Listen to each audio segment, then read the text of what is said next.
Le mieux pour prendre les mesures, c'est de profiter de votre échantillon pour venir faire les calculs que je vais vous indiquer. Alors, pourquoi profiter de l'échantillon? Pour deux raisons principales. La première, c'est que votre échantillon, vous le faites dans le point principal de votre ouvrage. Or, le mieux pour calculer la quantité de pelote nécessaire, c'est de calculer avec le même point, sinon ça n'a pas de sens. La deuxième chose, c'est que lorsque vous faites un échantillon, vous le faites normalement relativement large. Je veux dire par là, au moins 12 cm. Alors que si vous vous amusez à monter 3 mailles, faire les mesures que je vais vous indiquer, ce qui va se passer, c'est que comme la première maille et la dernière maille est toujours un petit peu souple, ça va fausser les calculs. Il faut quand même qu'il y ait un certain nombre de mailles qui soient tricotées et qui sont stables, qui ne sont pas toutes déformées comme peuvent l'être la première et la dernière. Ça, c'est assez important. Donc là, on imagine que mon ouvrage est tout en point mousse et que je suis en train de faire mon échantillon. C'est à ce moment-là que je vais venir faire ma première mesure. Alors, l'objectif va être de compter le nombre de mailles que je vais tricoter avec 1 mètre de laine. Je vais donc prendre un repère sur 1 mètre. Du début ici qui est contre l'aiguille, prête à tricoter, et je vais mesurer 1 mètre et venir mettre un repère.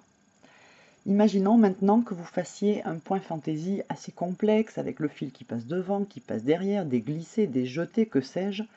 Peut-être que là, il vaudrait mieux faire vos mesures sur 2 mètres, de sorte que vous ayez eu le temps de tricoter, j'allais dire, pas plusieurs fois votre motif, mais enfin suffisamment de mailles pour que ce soit parlant. Vous avez des points fantaisie où on fait des jetés, on tricote 2 mailles ensemble, on passe le fil devant, on passe le fil derrière. Tout ça, ça bouffe énormément de fil. Si vous faites vos mesures sur seulement 1 mètre, ça ne va pas être révélateur et votre marge de sécurité, elle ne sera pas suffisante. Donc le mieux, à ce moment-là, c'est de mesurer 2 mètres. Comment mesurer? Le point de départ, c'est ça. Si je mesure et que je me mets à plat sur une table et que je tire à fond sur le fil, on est d'accord que ça ne va pas fonctionner. Si au contraire mon fil est complètement voilà, tout mou comme ça ne va pas fonctionner non plus. Donc moi, ce que je fais, c'est que je tricote à côté d'une table basse qui fait 80 cm de large.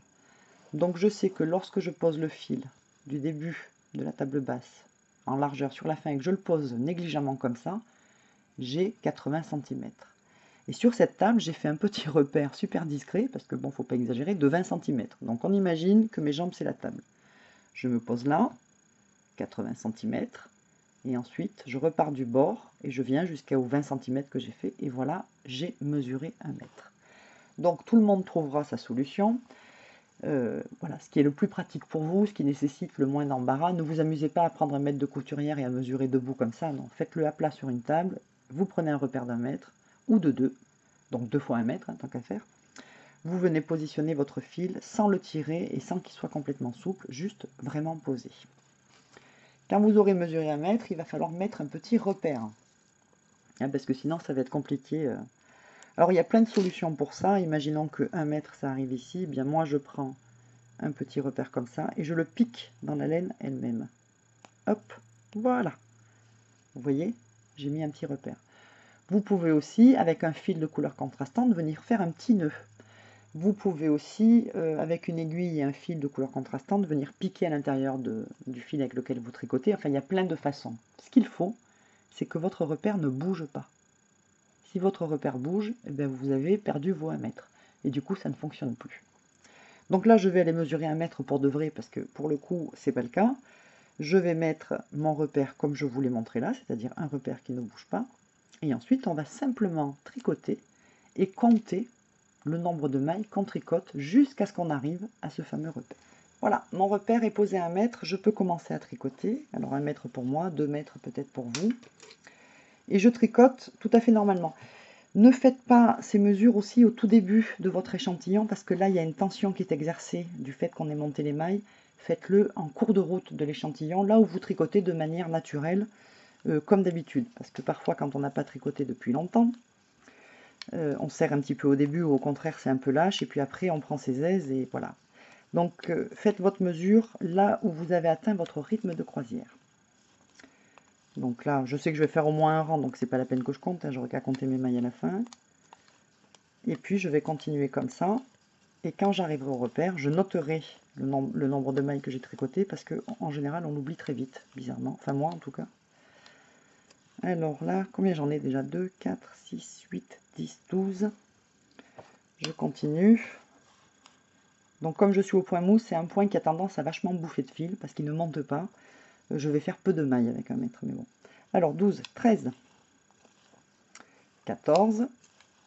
À partir de là, je fais attention de ne pas déplacer mon repère avec ma main, donc je tiens mon fil peut-être un peu plus délicatement. 15,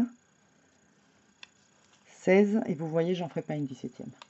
Avec 1 mètre de fil sur mon échantillon, c'est-à-dire avec les mêmes aiguilles et le même point avec lequel je vais tricoter mon ouvrage, ça y est, j'ai déjà oublié. J'ai tricoté, oui, 17 mailles. Non, 16. C'est une catastrophe.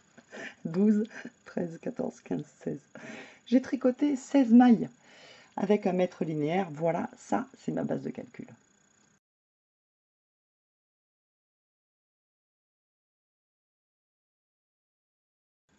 Alors, je vais vous montrer la technique que j'utilise sur quelques modèles simples, notamment ceux que j'ai déjà mis en ligne et pour lesquels je n'ai pas donné cette technique.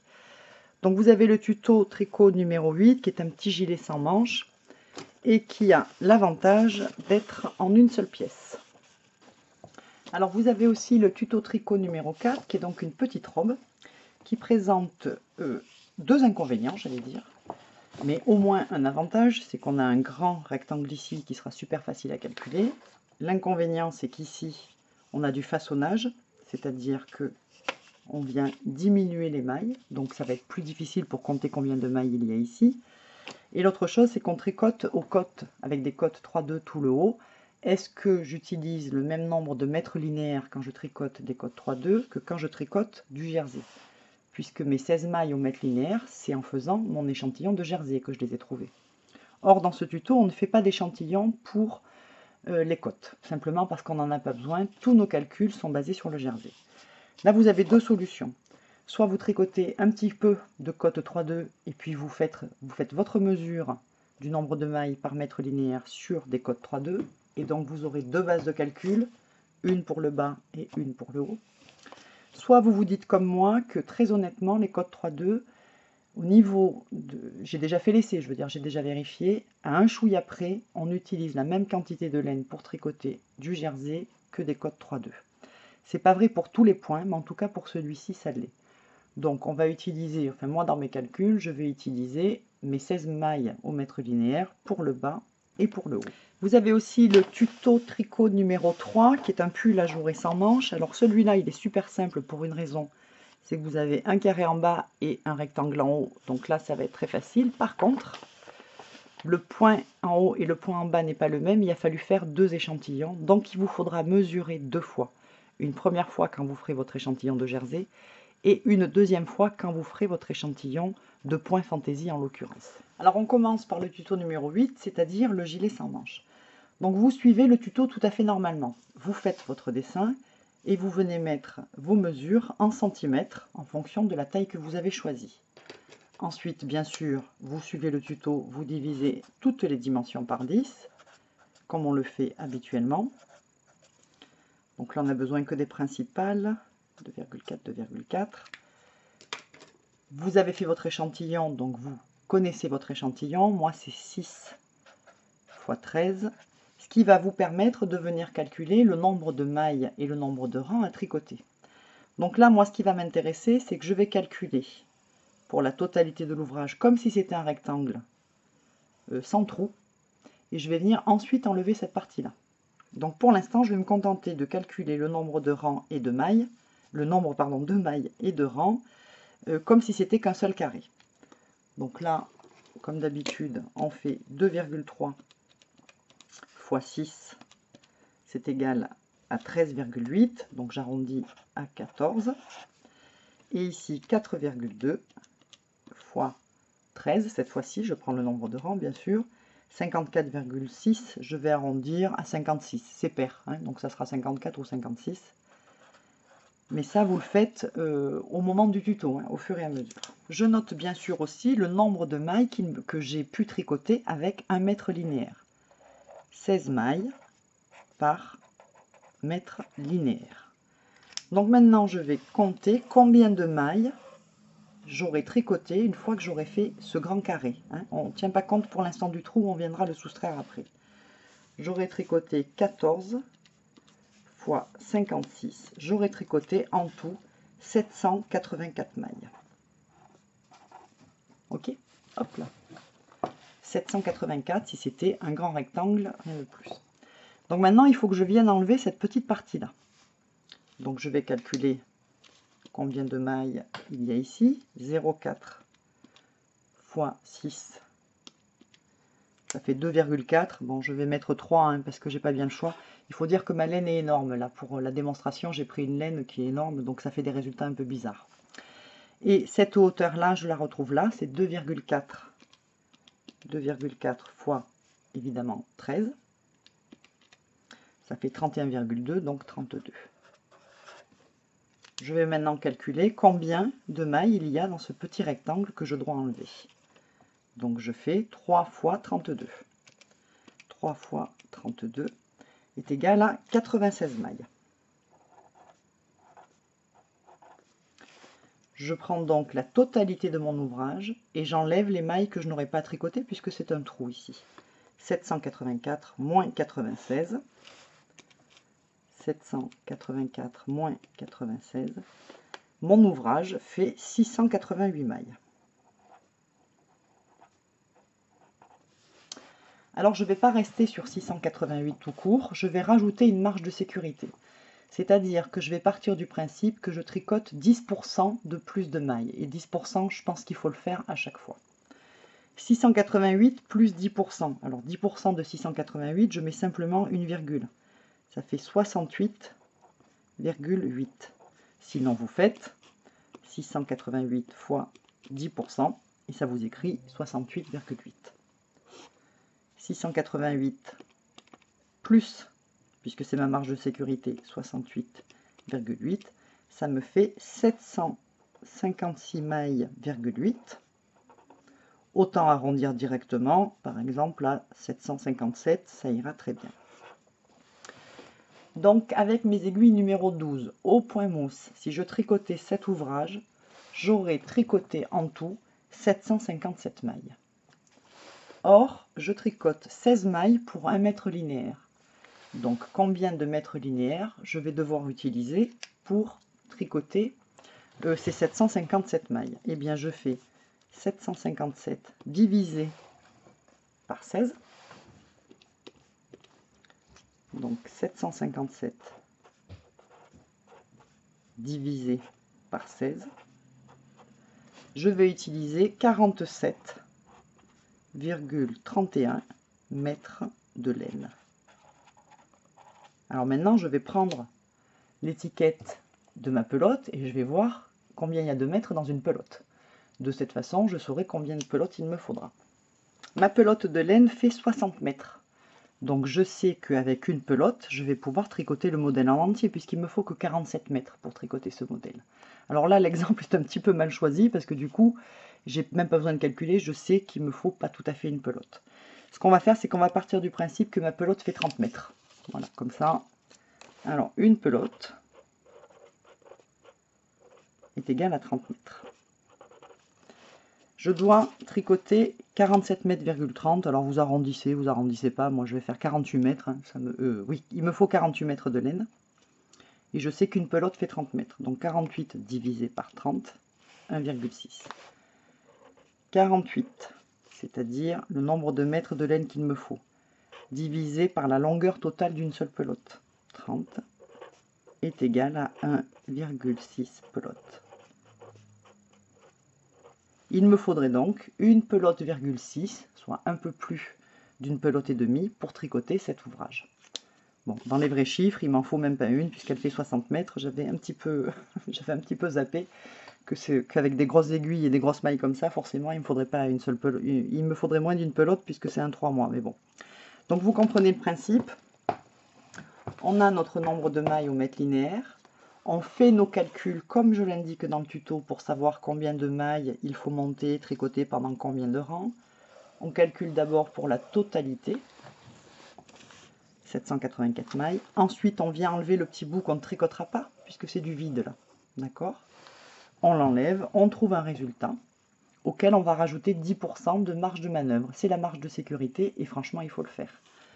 Je trouve donc 750 mètres en tout, sachant que je tricote 16 mailles au mètre linéaire, il me faut presque 48 mètres de laine pour tricoter cet ouvrage. Je regarde combien fait de mètres chacune de mes pelotes et ça me permet de calculer à l'avance combien de pelotes. Alors même punition, dans le tuto, tout le début est consacré au calcul où je vous montre comment calculer. Donc on fait d'abord son dessin, on met toutes les dimensions qui nous concernent et grâce à l'échantillon, on vient transformer les centimètres en mailles et en rangs. Nous, ce qu'on va faire, c'est qu'on va commencer bien sûr par calculer le dos qui n'est qu'un rectangle. D'accord? Donc je vais d'abord dessiner le dos, mettre les dimensions, transformer ça en fonction de mon échantillon et venir calculer avec mes 16 mailles au mètre linéaire. Ensuite, on calculera le devant et vous verrez qu'il semble être un peu plus complexe à calculer, mais en réalité, pas tant que ça. Je vous disais donc que le dos, c'est un rectangle. Voilà, ça n'est que ça. Donc, il y a pas mal de dimensions. On fait d'abord du point mousse, après du jersey, et après on fait des côtes. Quand je regarde les dimensions du rectangle lui-même, sans tenir compte de ces changements de points, puisque j'ai décidé de ne pas en tenir compte, j'ai ici, c'est un rectangle de 34 cm sur 25. Donc bien sûr, je divise par 10. Et ensuite, je vais faire mes calculs avec pour base mon échantillon qui est de 6 mailles pour 13 rangs. Donc là, 3,4 fois 6, ça me fait 20,4. Je vais arrondir à 20, 21. C'est vous qui voyez après. Vous arrondissez en fonction de, notamment de la taille de la laine. Plus elle est grosse, moins il faut faire d'arrondi sauvage. Plus elle est fine, moins ça a d'importance. Donc là, je vais arrondir à 20. J'aurais pu arrondir à 21, j'ai arrondi à 20. Ici, ma hauteur de 25 cm, donc 2,5 fois, cette fois-ci, 13. Et je trouve 32,5 rangs. Vous savez que ça doit être un nombre pair. Donc ça sera 32 ou 34. En l'occurrence, on va dire 32 parce que tout ça est tout à fait fictif. Là, je reprends les tutos, mais c'est fictif, puisque je ne les ai par définition pas tricotés avec cette laine. Mais bon. Alors, combien de mailles ça me fait tout ça? Ça me fait 20 mailles pendant 32 rangs, donc 20 fois 32, j'ai 640 mailles. Alors, pour le dos, j'ai 640 mailles. Pour le devant, ça va être, en tout cas au départ, le même calcul. Je vais d'abord calculer, c'est le même rectangle que pour le dos, il n'y a que cette petite partie-là qui vient s'ajouter. Donc, je vais dessiner le dos et refaire les mêmes calculs. Rapidement, quoi. Enfin, je veux dire, là, il n'y a pas besoin de s'étendre. Pour le dos, j'ai d'abord un rectangle qui est aussi de 20 mailles par 32 rangs. Donc, devant, j'ai forcément ici 640 mailles aussi. 20 fois 32. Voyons maintenant pour cette petite partie, donc qui est ici, qui fait quelque chose comme ça. Alors, c'est pas super bien dessiné, vous m'en voudrez pas. Voilà, enfin quelque chose près, ouais, c'est pas très chouette. Hein. Et je vais mettre les dimensions aussi. Alors la dimension dans la taille que j'avais choisie, ici, ça faisait 10 cm de haut. Et donc la largeur, bien sûr, c'est la même qu'en bas. Donc 10, je le divise par 10. Je vous remets mon échantillon ici, 6 fois 13. Donc là, c'est la même largeur qu'en bas, donc j'ai de nouveau 20 mailles. Et pour la hauteur, 1 fois 13, ça fait 13. 13 mailles en hauteur. Si on regarde attentivement les choses, et peut-être que ça ne vous saute pas aux yeux tout de suite, mais vous le verrez, en fait, si je calcule ce rectangle entier, donc de 20 mailles par 13 rangs, et que je le divise par 2, je vais avoir le nombre de mailles du petit haut qui est comme ça façonné. Parce que ce triangle-là, là, qui est vide, il est égal en surface à celui-ci, et ces deux de mes triangles qui sont vides sont égales à la surface à celui-ci. Donc, là, je vous laisse étudier le truc, mais sinon, vous pouvez me croire sur parole, on peut parfaitement considérer que c'est un rectangle qui fait 20 fois 13. Donc, 20 fois 13, on va le compter. 20 fois 13, ça fait 260 mailles. Et on va le diviser par 2 pour avoir le nombre de mailles que de cette partie-là. Divisé par 2, c'est égal à 130. Donc je rajoute ici devant 130 mailles en plus. Ensuite, il nous reste les bretelles. Alors là, les bretelles, je vais avoir un petit peu du mal parce que j'ai pas assez de place, mais en gros, les bretelles, elles venaient ici, comme ça, voilà. Et elles faisaient une certaine largeur en mailles et on tricotait un certain nombre de rangs qu'on a calculé. Donc le truc, c'est que moi, ça faisait, avec ma grosse laine, ça va pas coller. On va inventer un truc, on va dire que ça fait 4 mailles de large. Et en hauteur, combien ça fait? Ouais, ça fait 20 cm. Donc en hauteur, on va mettre 13 rangs. Non, pas 13. J'ai mis 13 là, mais c'était 14 qu'il fallait mettre. J'ai pas le droit de mettre 13. Zut. Hop, c'est toujours arrondi. Alors je refais du coup. 20 fois 14 est égal à 280. Hop, divisé par 2. Ni veu ni connu, je t'embrouille, 140. Et donc ici, c'est 140. Hop. Donc là, 14. 4 fois 14. 4 fois 14. Ça fait 56 mailles. Et comme j'ai 2 bretelles fois 2, 56 fois 2, ça fait 112. Et donc, je rajoute ici 112 mailles. Voilà pour la totalité de ma robe, toutes les mailles que je vais tricoter. Donc, je vais me caler un petit peu par là parce que j'ai plus de place. Je vais d'abord additionner 640 le dos, 640 ce bas-là, 140 cette partie-là, et 112, c'est absurde, hein, 112, c'est impossible. Je ne peux pas avoir autant de... Enfin bon, bref, laisse tomber. Et 112 pour les bretelles. Donc, je fais mon addition. 640 plus 640, hop, plus 140 plus 112 est égal à, où est-ce que je vais l'écrire, 1532 mailles, que multiplie 10%, 153,2. Donc je fais 1532, qui est la totalité de mes mailles, plus 153,2, c'est ma marge de manœuvre de 10%. Et je trouve 1685 mailles, 2, donc je vais arrondir à 1685. Rappelez-vous, j'ai 16 mailles au mètre linéaire. Donc si je divise 1685 par 16, 1685 divisé par 16, ça me fait 105 mètres, presque 106. Je vais noter 105 mètres. Une pelote fait 60 mètres. Donc je vais diviser 105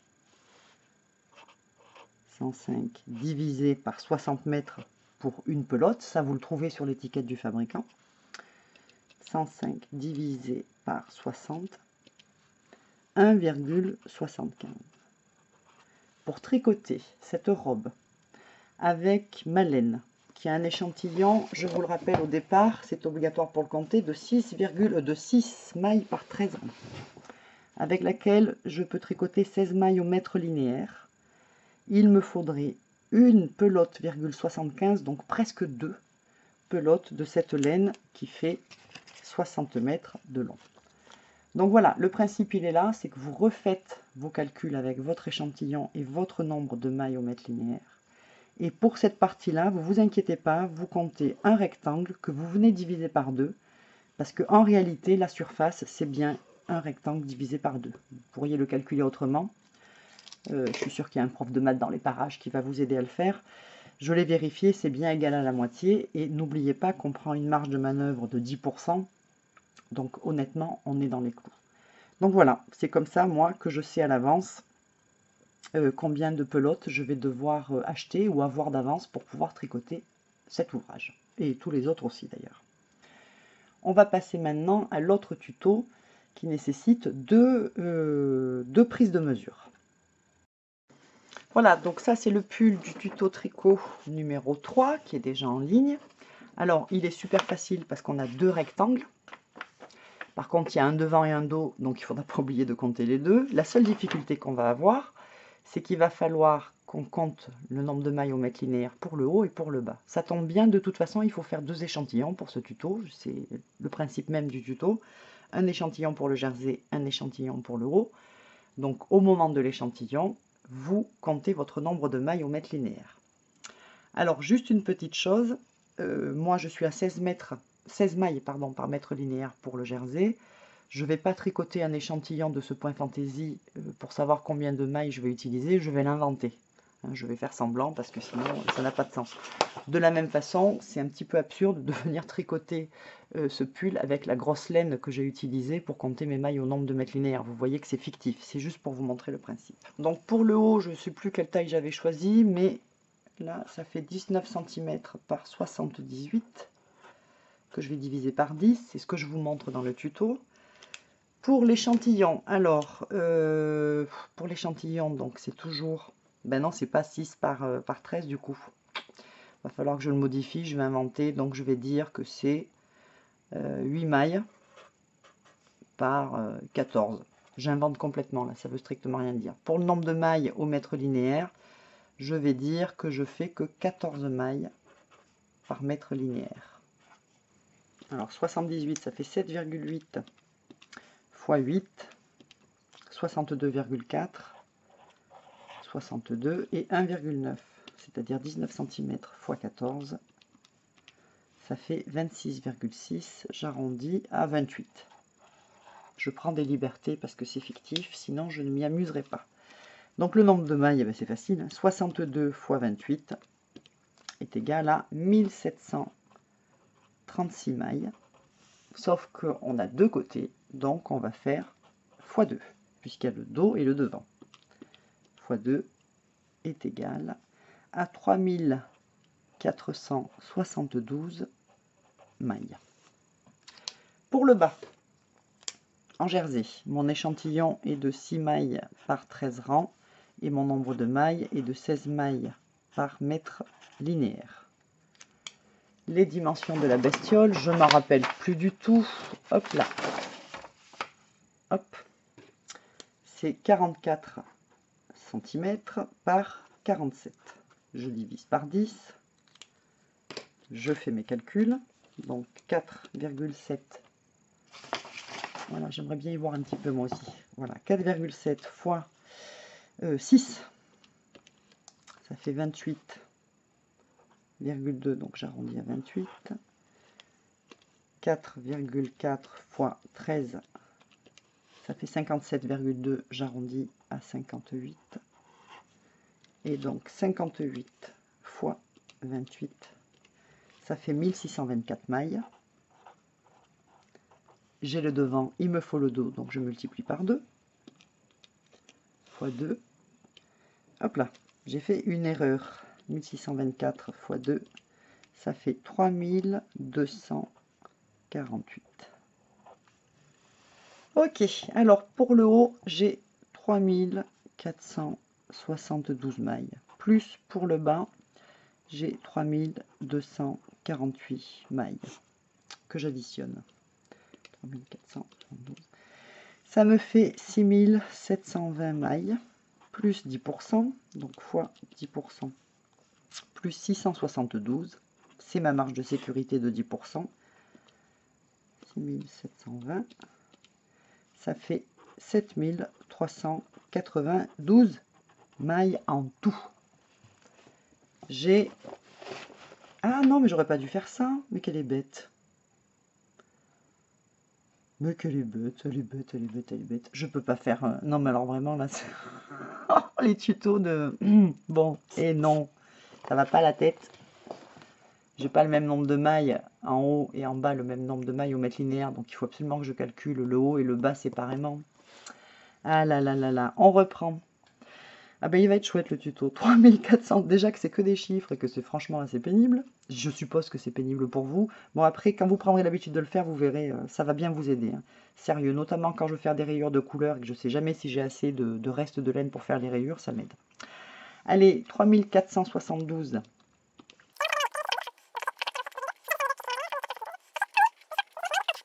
Mailles au mètre linéaire. Donc je vais diviser ça par 14. Divisé par 14. Ça me fait 272,8, autant dire 273 mètres linéaires qu'il me faut en tout. que je divise cette fois-ci par 60, qui est le nombre de mètres pour une pelote, divisé par 60, ça me fait 4,54 pelotes. Donc un peu plus de la moitié. Un peu plus de la moitié. Un peu plus. Oh Seigneur. Un peu plus de 4,5 quoi. Allez, le bas. Vous avez compris le principe, hein, sérieusement. Hein, vous avez compris le principe. Vous me ferez des petits commentaires là. Voilà, il y en a qui ont peut-être abandonné avant la fin. Les autres sont plus courageux. Mais c'est vrai que c'est un tuto peut-être un petit peu lourd. Allez, 3240. 16 mailles au mètre linéaire, divisé par 16, ça me donne 223 mètres, que je divise par 60 mètres par pelote. Ça me fait 3,72 pelotes. Plus 4,54 en haut, 8,26. Si je tricotais cet ouvrage avec ma laine énorme, ce qui ne rime strictement à rien, mais bon, imaginons, avec ce point fantaisie en haut, ce jersey en bas, dans cette taille-là, je ne sais même plus laquelle c'est, eh bien, il me faudrait en tout un peu plus de 8 pelotes pour le tricoter. Voilà, on a fait le tour des principaux calculs à partir du tuto numéro, je ne sais pas moi, 8 ou 9, je pense. J'essaierai d'intégrer une petite partie de calcul pour que ça se fasse au fur et à mesure. Là, ce tuto est là pour récupérer le retard que j'ai pris. Et je vous ai donné les 3 exemples les plus significatifs des 8 tutos que j'ai déjà mis en ligne pour l'instant. Bon, il n'y a plus qu'à aller se reposer maintenant. Alors, si ça vous semble trop compliqué, regardez-la 15 jours plus tard, déjà. Et sinon, contentez-vous de faire les calculs uniquement quand vous avez des carrés et des rectangles. Voilà, déjà, ça serait pas mal. Mais vous verrez que vous y prendrez très très vite goût. Sinon, n'hésitez pas à me poser des questions. Je tenterai, autant que peut se faire, d'y répondre. Allez, ciao ciao, à bientôt pour un prochain tuto technique tricot qui j'espère sera un peu moins hasardeux que celui-là. Ciao.